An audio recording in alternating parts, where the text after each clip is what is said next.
ಇವತ್ತಿನ ದಿವಸ ಕರ್ನಾಟಕ ರಾಜ್ಯ ಸರ್ಕಾರದ ಮಾನ್ಯ ಆರೋಗ್ಯ ಸಚಿವರಾದಂತಹ ದಿನೇಶ್ ಗುಂಡೂರಾವ್ ಅವರಿಗೆ ಮತ್ತು ಅವರು ಮಂಗಳೂರು ದಕ್ಷಿಣ ಕನ್ನಡ ಜಿಲ್ಲೆಯ ಉಸ್ತುವಾರಿ ಸಚಿವರಾಗಿದ್ದರಿಂದ ಅಲ್ಲಿ ನೇತ್ರಾವತಿ ತೀರದ ಧರ್ಮೋದ್ಯಮಿಗಳು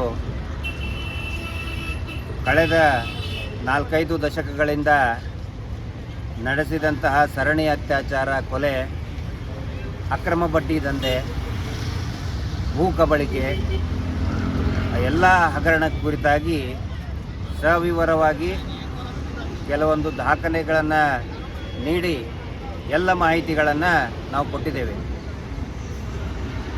ಈಗ ಆ ಧರ್ಮೋದ್ಯಮಿಗಳು ದೆಹಲಿಗೆ ಹೋಗಿ ನಮ್ಮ ಮಾನ್ಯ ಪ್ರಧಾನಮಂತ್ರಿ ಮೋದಿಜಿಯವ್ರಿಗೆ ಭೇಟಿಯಾಗಿ ನಾವು ಕ್ಷೀರ ಕ್ರಾಂತಿ ಮಾಡ್ತಾಯಿದ್ದೀವಿ, ಆ ಕ್ರಾಂತಿ ಮಾಡ್ತಾಯಿದ್ದೀವಿ, ಈ ಕ್ರಾಂತಿ ಮಾಡ್ತಾಯಿದ್ದೀವಿ ಅಂತೇನೇನೋ ಇಷ್ಟು ರೈಲು ಬಿಡ್ತಾ ಇದ್ದಾರೆ. ಹೀಗಾಗಿ ಇಲ್ಲಿ ಅವರು ಮಾಡ್ತಾ ಇರುವಂತಹ ಅಕ್ರಮ ಬಡ್ಡಿ ಕ್ರಾಂತಿ, UDR ಕ್ರಾಂತಿ, ಭೂಗಳ್ಳತನದ ಕ್ರಾಂತಿ, ಅತ್ಯಾಚಾರಗಳ ಕ್ರಾಂತಿ ಅವು ಎಲ್ಲವನ್ನು ಕೂಡ ಸರ್ಕಾರದ ಹಿರಿಯ ಸಚಿವರಿಗೆ ಸಂಪೂರ್ಣ ವಿವರವನ್ನು ಕೊಟ್ಟಿದ್ದೇವೆ. ಮತ್ತು ಕೇಂದ್ರ ಸರ್ಕಾರಕ್ಕೂ ಕೂಡ ಮೊನ್ನೆ ದೆಹಲಿಯಲ್ಲಿ ಹೋದಾಗ ಅನೇಕ ಮಾಹಿತಿಗಳನ್ನು ಕೊಟ್ಟಿದ್ದೇವೆ. ಇನ್ನು ಮುಂದೆನೂ ಕೂಡ ಇವರು ಮಾಡ್ತಾ ಇರುವಂತಹ ಈ ಅಕ್ರಮ ದಂಧೆಗಳೇನಿದೆ, ಸ್ಕ್ಯಾಂಡಲ್ಗಳೇನಿದೆ ಎಲ್ಲವನ್ನು ಕೂಡ ಇವತ್ತು ನಮ್ಮ ನಾಯಕರಾದಂಥ ಶ್ರೀಯುತ ಮಹೇಶ್ ಶೆಟ್ಟಿ ತಿಮ್ರೋಡಿ ಅವರ ನೇತೃತ್ವದಲ್ಲಿ ಒಂದು ನಿಯೋಗವನ್ನು ಮಾಡಿಕೊಂಡು ಭೇಟಿಯಾಗಿ ಮಾತಾಡ್ಕೊಂಡು ಬಂದಿದ್ದೇವೆ.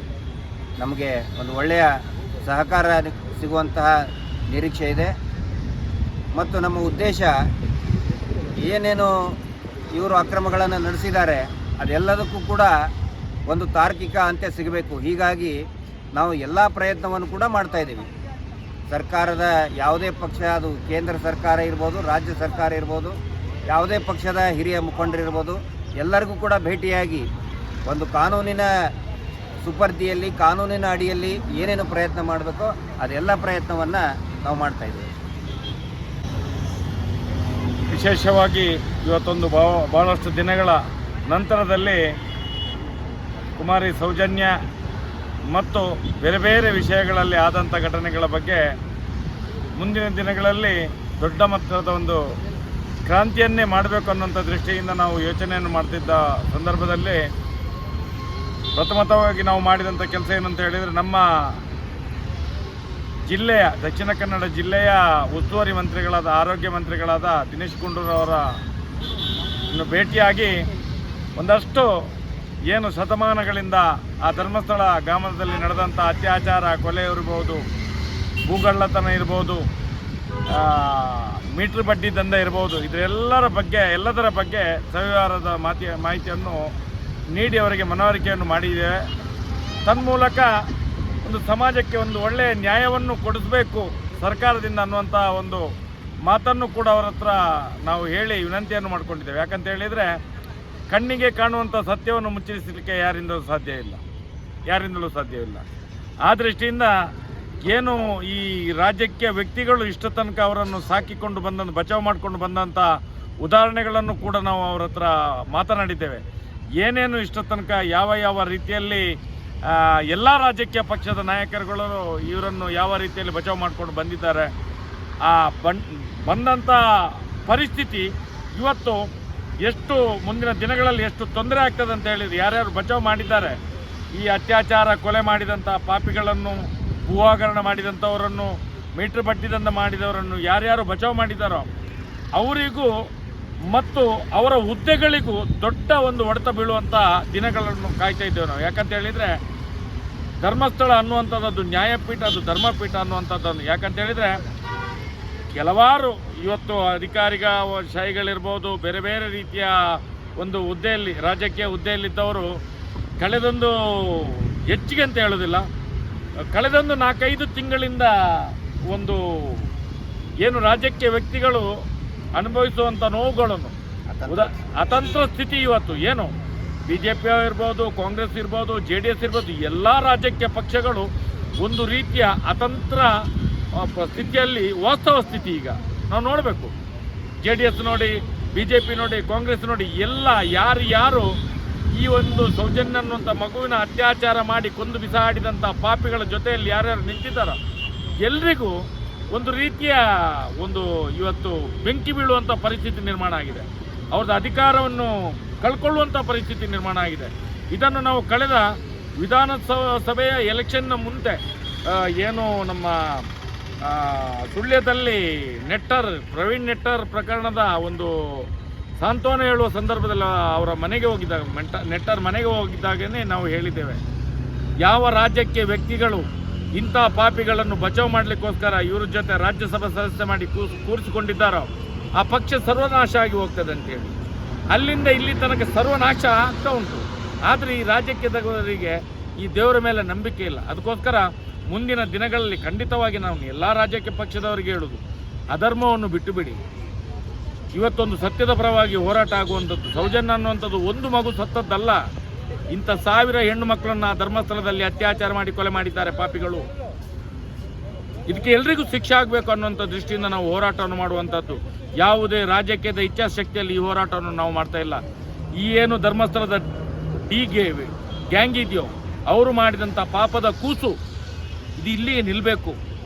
ತಾಯಂದಿರ ಅತ್ಯಾಚಾರ ನಿಲ್ಲಬೇಕು, ಮೀಟ್ರ್ ಬಡ್ಡಿದಂಧೆ ನಿಲ್ಲಬೇಕು, ಭೂ ಹಗರಣಗಳು ನಿಲ್ಲಬೇಕು. ಎಲ್ಲ ದಾಖಲೆಗಳನ್ನು ನಾವು ಕೈಯಲ್ಲಿ ಇಟ್ಕೊಂಡು ನಾವು ಈ ದೇಶದಲ್ಲಿ ಕಾನೂನು ಎಲ್ಲಿದೆ ಅಂತ ಹುಡುಕುವಂಥ ಒಂದು ಪರಿಸ್ಥಿತಿ ನಿರ್ಮಾಣ ಆಗಿದೆ ಅಂತ ಹೇಳಿದರೆ ನಾಚಿಕೆ ಆಗ್ತದೆ. ನಮಗೆ ನಾಚಿಕೆ ಆಗ್ತದೆ ನಾವು ಯಾವ ದೇಶದಲ್ಲಿದ್ದೇವೆ ಅಂತೇಳಿ. ಅದಕ್ಕೋಸ್ಕರ ಹೇಳುವಂಥದ್ದು, ಮುಂದಿನ ದಿನಗಳಲ್ಲಿ ಈ ಒಂದು ಹೋರಾಟ ಬಹಳ ದೊಡ್ಡ ಮಟ್ಟದಲ್ಲಿ ನಡೀಲಿಕ್ಕಿದೆ. ಇಷ್ಟ ತನಕ 2ನೇ ಹಂತದ ಹೋರಾಟವನ್ನು ನಾವು ಮುಗಿಸಿದ್ದೇವೆ. 3ನೇ ಹಂತದ ಹೋರಾಟ ಪ್ರಾರಂಭಕ್ಕೆ ಆದರೆ ಅದಕ್ಕೆ ತಾರ್ಕಿಕ ಅಂತ್ಯವನ್ನು ಕಂಡುಕೊಡ್ತೇವೆ ನಾವು. ಯಾವ ರೀತಿಯಲ್ಲಿ ಅದು ಯಾವ ರಾಜಕೀಯ ಪಕ್ಷಗಳ ಒಂದು ಬೆಂಬಲ ಇಲ್ಲದೆ ನೀವು ಮಾನವೀಯತೆ ದೃಷ್ಟಿಯಿಂದ, ಧರ್ಮದ ದೃಷ್ಟಿಯಿಂದ ಎಲ್ಲ ರಾಜಕೀಯ ಪಕ್ಷಗಳು ಒಟ್ಟು ಸೇರಿ ನೀವು ಒಂದು ಏನು ಅತ್ಯಾಚಾರ ಕೊಲೆ ಗಡುಕರನ್ನು ರಕ್ಷಣೆ ಮಾಡಲಿಕ್ಕೆ ಹೊರಟಿದ್ದಾರೆ ಅದನ್ನು ಯಾವ ತನಕ ನೀವು ನಿಲ್ಲಿಸೋದಿಲ್ಲೋ ಅದನ್ನು ನಿಲ್ಲಿಸುವ ತನಕ ನಮ್ಮ ಹೋರಾಟ ಮುಂದಿನ ದಿನಗಳಲ್ಲಿ ಮುಂದುವರಿತದೆ ಅಂತ ಹೇಳಲಿಕ್ಕೆ ಇವತ್ತು ಅದನ್ನು ಕೂಡ ಹೇಳಿ ಬಂದಿದೆ. ನಾವು ನಮ್ಮ ಒಂದು ಉಸ್ತುವಾರಿ ಸಚಿವರ ಹತ್ರ ಮುಂದಿನ ದಿನಗಳಲ್ಲಿ ಆಗುವಂಥ ಅನಾಹುತಗಳಿಗೆ ಸಂಬಂಧಪಟ್ಟ ಸರ್ಕಾರಗಳೇ ಕಾರಣರಾಗ್ತೀರ ಅನ್ನುವಂಥದ್ದನ್ನು ಕೂಡ ಹೇಳಿ ಬಂದಿದ್ದೇವೆ ನಾವು. ಯಾಕಂತ ಹೇಳಿದರೆ ನಾವು ನ್ಯಾಯ ಸಿಗುವ ತನಕ ಸಿಗದಿದ್ದರೆ ಪ್ರಾಣ ತ್ಯಾಗಕ್ಕೂ ಕೂಡ ಸಿದ್ಧ ಇದ್ದೇವೆ. ಈ ಎಚ್ಚರಿಕೆಯನ್ನು ಕೊಟ್ಟು ಬಂದಿದ್ದೇವೆ. ಇದು ನಮ್ಮ ಹೋರಾಟದ ಒಂದು ಸಣ್ಣ ಝಲಕ್. ಇದು ಮುಂದಿನ ದಿನಗಳಲ್ಲಿ ಗೊತ್ತಾಗ್ತದೆ ಈ ಹೋರಾಟ ಯಾವ ರೀತಿಯಲ್ಲಿ ಮುಂದಿನ ಹಂತದಲ್ಲಿ ನಾವು ಈ ಹೋರಾಟವನ್ನು ಮಾಡ್ತೇವೆ ಅಂತೇಳಿ. ಅದಕ್ಕೋಸ್ಕರ ಇವತ್ತು ಸಚಿವರು ಕೂಡ ಒಂದು ಒಳ್ಳೆಯ ಒಂದು ಸ್ಪಂದನವನ್ನು ಕೊಟ್ಟಿದ್ದಾರೆ. ಆ ಸ್ಪಂದನ ನಿಜವಾಗಲೂ ಸಮಾಜಕ್ಕೆ ಸಿಗಲಿ ಅಂತ ಹೇಳುವಂಥ ಹಾರೈಕೆಯನ್ನು ಮಾಡ್ತಾ ನನ್ನ ಮಾತನ್ನು ಮುಗಿಸ್ತೇನೆ. ಇವ್ರೇನು ಮಾಡ್ತಾ ಇದ್ದಾರೆ, ಧರ್ಮೋದ್ಯಮಿಗಳು ಅವ್ರದ್ದೊಂದೇನು ಗ್ಯಾಂಗ್ ಇದೆಯಲ್ಲ, ಕಾಂಗ್ರೆಸ್ನವ್ರ ಹತ್ರ ಹೋಗಬೇಕಾದ್ರೆ ನಾವು ಕಾಂಗ್ರೆಸ್ಸಿನ ವಿರುದ್ಧ ಅಂತ ಹೇಳ್ತಾ ಇದ್ದಾರೆ. BJP ಹೈಕಮಾಂಡ್ ಹತ್ರ ಹೋಗಬೇಕಾದ್ರೆ ನಾವು ಹಿಂದೂ ವಿರೋಧಿ ಅಂತ ಹೇಳ್ತಾ ಇದ್ದಾರೆ. ಅಂದರೆ ಇವರ ಬಣ್ಣಗಳ ಏನೇನಿದೆ ಎಲ್ಲವನ್ನೂ ಕೂಡ ವಿವರಿಸಿದೆ ಅವರಿಗೆ. ಯಾಕಂದರೆ ಈ ಧರ್ಮೋದ್ಯಮಿಗಳು ಏನು ಇದ್ದಾರೆ ಅವರಿಗೆ ಯಾವುದೇ ಧರ್ಮ ಇಲ್ಲ, ಯಾವುದೇ ಪಕ್ಷ ಇಲ್ಲ, ಯಾವುದೇ ಸಿದ್ಧಾಂತ ಇಲ್ಲ. ಕಾಂಗ್ರೆಸ್ ಹೈಕಮಾಂಡ್ ಹೋದರೆ ಅವರು ನೋಡಿ ಸೌಜನ್ಯ ಹೋರಾಟಗಾರರು ಮಹೇಶ್ ಶೆಟ್ಟಿ ತಿಮ್ಮರೋಡಿ ಅವರು ಕಾಂಗ್ರೆಸ್ನವ್ರು ಬೈತಾರೆ, ಸಿದ್ದರಾಮಯ್ಯ ಅವ್ರಿಗೆ ಬೈತಾರೆ ಅಂತೇಳಿ ಬರೀ ಚಿಕ್ಕದ ಈಗ ಇವರು ಹೇಳಿದರು ನಾವು ಎಚ್ಚರಿಕೆ ಕೊಟ್ಟು ಬಂದಿದ್ದೀವಿ ಅಂತೇಳಿ. ಕೊನೆಯದಾಗಿನೂ ಕೂಡ ಹೇಳಿದರು ಅವ್ರು ಒಳ್ಳೆ ರೀತಿ ಸ್ಪಂದನೆ ಕೊಟ್ಟಿದ್ದಾರೆ ಅಂತೇಳಿ. ಅದನ್ನು ತೋರಿಸೋದಿಲ್ಲ ಅವ್ರು ಏನು ಮಾಡ್ತಾರೆ, ಬರೀ ಏನೋ ಅಂದಿದ್ದಿಷ್ಟೇ ಕಟ್ ಪೇಸ್ಟ್ ಮಾಡ್ತಾ ಇದ್ದಾರೆ. ಆನಂತರ ಹಿಂದೂ ವಿರೋಧಿಗಳು ಅಂತೇಳಿ BJP ಹೈಕಮಾಂಡ್ಗೆ ಹೋಗಿ ವರದಿ ಕೊಟ್ಟು ಬರ್ತಾ ಇದ್ದಾರೆ. ಸ್ವತಃ ಇವರೇ ಹಿಂದೂ ಅಲ್ಲ ಮತ್ತು ಇವರದು ಹಿಂದೂ ದೇವಸ್ಥಾನ ಅಲ್ಲ ಅಂಥೇಳಿ ಇವರೇ ಹೈಕೋರ್ಟಿಗೆ, ಸುಪ್ರೀಂ ಕೋರ್ಟಿಗೆ ಇವರೇ ಬರೆದು ಕೊಟ್ಟಿದ್ದಾರೆ. ಅದು ಹಿಂದೂ ಧರ್ಮಸ್ಥಳ ಅನ್ನೋದು ಹಿಂದೂ ದೇವಸ್ಥಾನನೇ ಅಲ್ಲ ಅಂತ ಬರೆದು ಕೊಟ್ಟಿದ್ದಾರೆ. ಅದು ನಮ್ಮ ಸ್ವಂತ ಇನ್ಸ್ಟಿಟ್ಯೂಷನ್ನು, ಅದು ದೇವಸ್ಥಾನ ಅಲ್ಲ ಅಂತ ಹೇಳಿದವ್ರು ಇವರೇ. ನಮ್ಮ ಮೇಲೆ ಈಗ ಇವತ್ತೇನು ಮಾಡ್ತಾ ಇದ್ದಾರೆ, ಈ ಶ್ರೀ ಕ್ಷೇತ್ರಕ್ಕೆ ಅಪಮಾನ ಮಾಡ್ತಾ ಇದ್ದಾರೆ ಅಂತೇಳಿ. ಶ್ರೀ ಕ್ಷೇತ್ರ ಅಂತ ಇವರೇ ಬರೆದಿಲ್ಲ. ಇವರು ದಾಖಲೆಯಲ್ಲಿ ಇವರು ಹೈಕೋರ್ಟಿಗೆ ಕೊಟ್ಟಿದ್ದೇನೆ, ಇದು ಶ್ರೀ ಕ್ಷೇತ್ರ ಅಲ್ವೇ ಅಲ್ಲ. ಇವರು ಮಂಜುನಾಥನ ತೀರ್ಥ ತೆಗೊಳ್ಳುವಂತ ಜನಗಳೇ ಅಲ್ಲ. ಅರೆ ಒರಿಜಿನಲ್ ಹಿಂದೂಗಳೇ ನಾವು. ಯಾರೋ ಅಲ್ಪಸಂಖ್ಯಾತರು ಬಂದು ಹಿಂದೂ ದೇವಸ್ಥಾನ ಆಡಳಿತ ಮಾಡ್ತಾರೆ ಅಂತ ಹೇಳಿದ್ರೆ ಇದೆಲ್ಲ ಬೋಗಸ್, ಇದು ಸುಳ್ಳು. ಮತ್ತೊಂದು ನಾನು ಹೇಳ್ತೇನೆ, ಇವತ್ತು ನಮ್ಮ ಏನು ಉಸ್ತುವಾರಿ ಮಂತ್ರಿ ಹತ್ರ ನಾವು ಹೇಳಿದ್ದೇವೆ, 60-65 ವರ್ಷದಲ್ಲಿ ಈ ದೇಶವನ್ನು ಆಳ್ವಿಕೆ ಮಾಡಿದ್ದು ಕಾಂಗ್ರೆಸ್. ಆಗ ಇವರು ಕಾಂಗ್ರೆಸ್. ಇವತ್ತು BJP ಕೇಂದ್ರದಲ್ಲಿ ರಾಜ್ಯದಲ್ಲಿ ಅಧಿಕಾರಕ್ಕೆ ಬರಲಿಕ್ಕೆ ಶುರುವಾಗಿದೆ. ಈಗ BJP. ನಾಳೆ SDPI ಬಂದರೆ SDPI ಜೊತೆಯಲ್ಲಿ ಹೋಗ್ತಾರೆ, ನಾಳ್ದು ಕಮ್ಯುನಿಸ್ಟ್ ಬಂದರೆ ಕಮ್ಯುನಿಸ್ಟ್ ಅವ್ರ ಜೊತೆಯಲ್ಲಿ ಹೋಗ್ತಾರೆ, ಎಲ್ಲ ಪಕ್ಷದಲ್ಲಿ ಹೋಗ್ತಾರೆ. ಇವ್ರಿಗೆ ಅಂದರೆ ಅಧಿಕಾರ ಮಾತ್ರ. ದೇವಸ್ಥಾನ ಇರುವುದು ಇವರಿಗೆ ಚಿನ್ನದ ಮೊಟ್ಟೆ ಕೊಡುವಂಥ ಕೋಳಿಯಾಗಿದೆ. ಅಣ್ಣಪ್ಪ ಸ್ವಾಮಿ ಮಂಜುನಾಥ ದೇವರು ಅಂತ ಹೇಳಿದೆ. ಇದನ್ನು ಜಾಸ್ತಿ ದಿವಸ ಮುಚ್ಚಿಡ್ಲಿಕ್ಕೆ ಆಗೋದಿಲ್ಲ. ಮುಂದಿನ ದಿನಗಳಲ್ಲಿ ಇದಕ್ಕೆ ತಾರ್ಕಿಕ ಅಂತ್ಯ ಆಗೇ ಆಗುತ್ತೆ, ಮಾಡಿಯೇ ಮಾಡ್ತೇವೆ ನಾವು. ಇದು ನಮ್ಮ ಶಕ್ತಿ, ಅದು ಸೌಜನ್ಯಪರ ಹೋರಾಟಗಾರರ ಶಕ್ತಿ ಇದು.